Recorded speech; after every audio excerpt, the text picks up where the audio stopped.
Timnas Indonesia berhasil menumbangkan skuad Oman dengan skor 3-0 dalam pertandingan FIFA Matchday 2026 di Stadion Utama GBK Senayan, Jakarta. Pelatih Timnas Indonesia, John Hartman, mengungkapkan kemenangan itu merupakan bagian sejarah setelah 38 tahun tanpa menang melawan Timnas Oman. Namun apa yang tetap harus jadi evaluasi dalam pertandingan kemarin dan apa yang diwaspadai serta disiapkan untuk menghadapi Mozambik. Kami bahas dengan analis sepak bola Haris Pardede. Bung Harpa, selamat petang, apa kabar? Selamat petang juga, kabar baik. Terima kasih. Bung Harpa, setelah kita mengakhiri puasa 38 tahun tapi tetap harus ada catatan. Kalau kata Bung Harpa, apa yang patut diapresiasi dan mesti dievaluasi?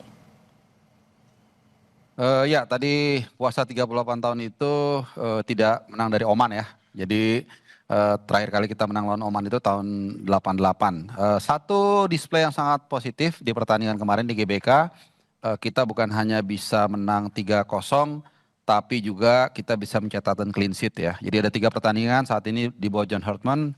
Yang pertama tentunya kita mengalahkan St. Kitts and Nevis 4-0. Kemudian yang sekarang kita menang 3-0. Sempat diantaranya ada kita kalah dari Bulgaria. Nah, secara komparasi kemarin kita terlihat memang lebih dominan.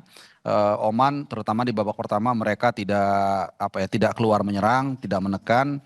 Meskipun mereka sempat mendapatkan 1 penalti. Jadi ini satu catatan juga menjawab pertanyaan tadi, bahwa kita harus lebih hati-hati juga. Karena kemarin lini depan kita cukup teruji, cukup klinikal. Oleh Romani kita lihat bagaimana dia bisa memanfaatkan kesalahan pemain belakang dan menciptakan gol.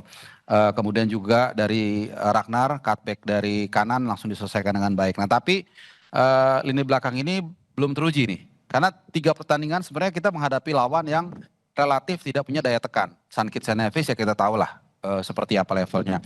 Bulgaria sama juga nggak mau menyerang juga.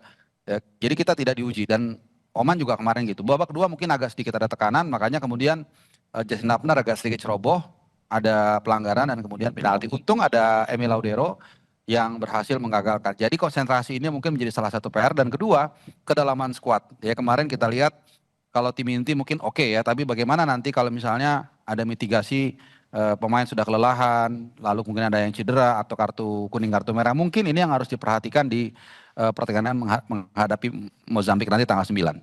Tapi kalau bicara soal pertandingan kemarin, kata Bung Harpa, siapa man of the match-nya? Mungkin man of the match agak susah juga ya. Ole juga bagus, cetak gol, kemudian Emil ada save penalti juga, Ragnar juga comeback cetak gol kembali, Justin Hapner mungkin ya, malah saya bisa, atau mungkin Ivar Jenner deh. Karena gini, Ivar Jenner ini pemain yang kalau kita lihat memang tidak mencetak gol, kemudian tidak memberikan assist, tapi peran dia sangat luar biasa kemarin. Kalau kita lihat dia pertama pemain yang memutus serangan, dia pertama juga pemain yang bantu ke depan dan juga dia ikut menekan. Jadi kalau saya pilih pemain yang mungkin nggak terlihat eksplosif, tapi perannya sangat luar biasa. Jadi buat saya Ivar Jenner.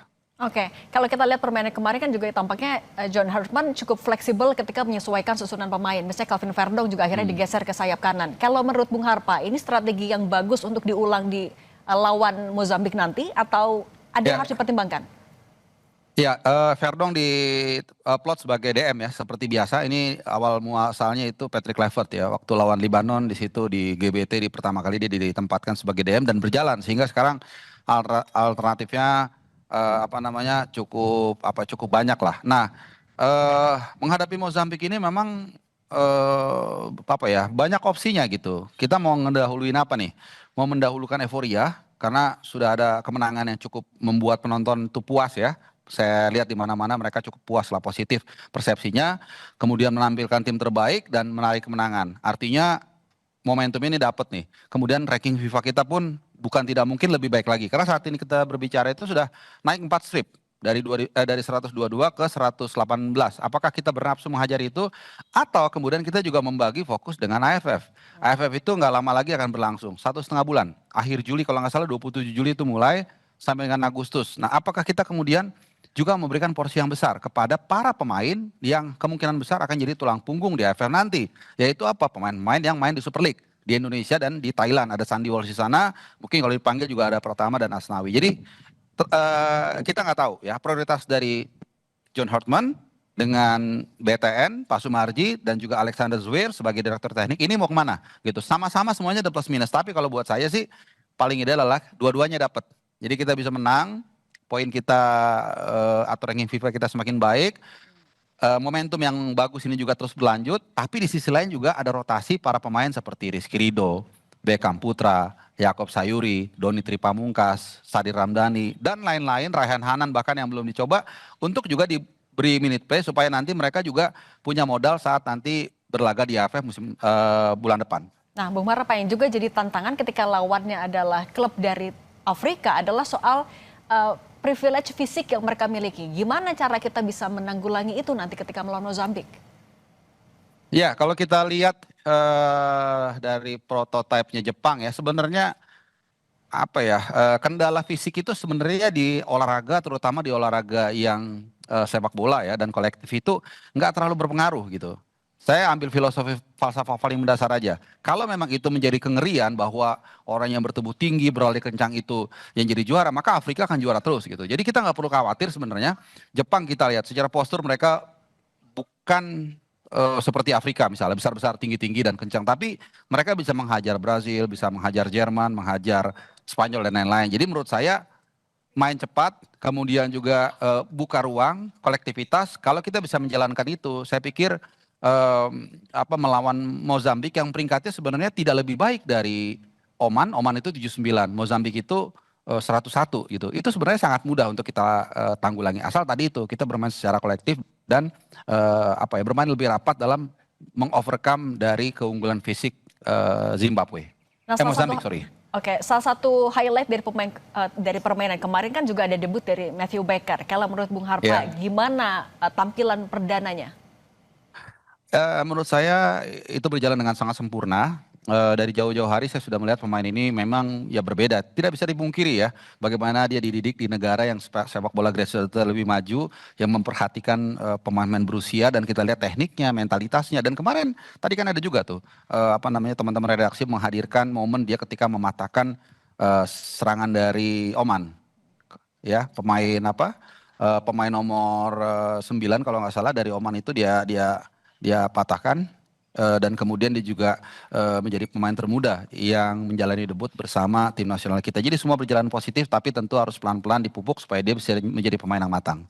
Oke, kemudian juga tadi soal ranking FIFA, kita masih ada selisih sekitar 17 peringkat nih dengan Mozambik. Kalau misalnya di atas kertas mereka tetap lebih baik, kita harus apa nantinya ketika melawan Mozambik, apa yang harus digenjot lagi oleh John Hartman untuk timnas?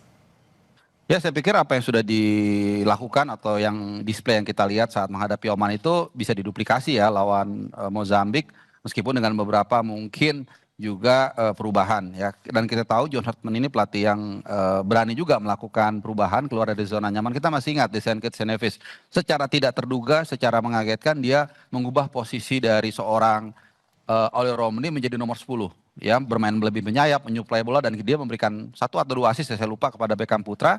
Jadi bisa aja ada kreativitas yang nanti ditampilkan oleh John Hartman, atau mungkin menampilkan pemain-pemain yang punya kecepatan seperti Yakob Sayuri, sekaligus memberikan kesempatan buat klaster AFF. Ini banyak sekali opsinya. Jadi FIFA Matchday atau pertandingan persahabatan ini memang tricky. Kalau kompetitif game udah jelas tujuan kita menang.